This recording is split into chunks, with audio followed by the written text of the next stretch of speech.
लोगों से कहना चाहता हूं, कम मेक इन इंडिया।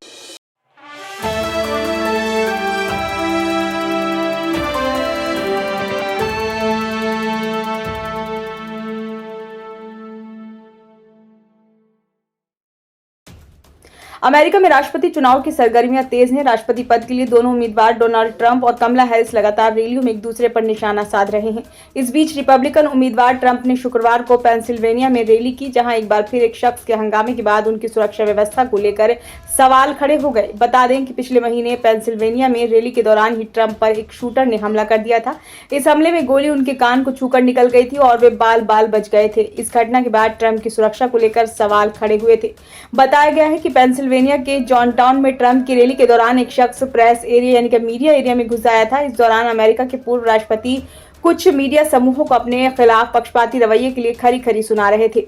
इसी दौरान एक शख्स साइकिल रैक में सवार होकर मीडिया एरिया तक पहुंच गया और मंच के ठीक सामने उस जगह चढ़ने की कोशिश करने लगा जहां चैनलों के कैमरे और टीवी रिपोर्टर तैनात होते हैं। शख्स की इस हरकत को देखते ही वहां मौजूद लोगों ने उसे नीचे घसीट लिया। इस दौरान पुलिस अफसर भी घटना स्थल पर पहुंच गए। एक पुलिसकर्मी ने इस दौरान शख्स पर काबू पाने के लिए उस पर टेजर यानी कि शॉक देने वाली बंदूक से वार किए। बाद में पुलिसकर्मी इस शख्स को बाहर ले गए।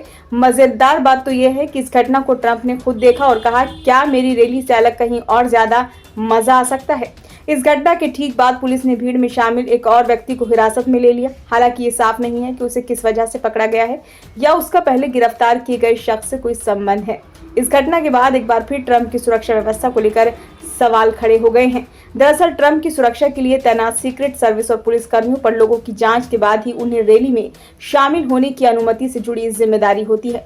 हालांकि पेंसिल्वेनिया में अचानक एक शख्स के घुस जाने की घटना ने फिर से ट्रंप की सुरक्षा के मुद्दे को केंद्र में ला दिया है। पेंसिल्वेनिया में 14 जुलाई को ट्रंप की रैली के दौरान हुई गोलीबारी।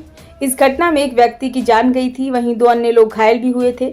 हमलावर की पहचान 20 साल के थॉमस मैथ्यू क्रुक्स के रूप में हुई थी, जिसे हमले के तुरंत बाद सीक्रेट सर्विस स्नाइपर्स ने ढेर कर दिया था। हमले में ट्रंप बाल बाल बच गए थे और गोली उनके कान को छूकर निकल गई। ब्यूरो रिपोर्ट, नई दिल्ली।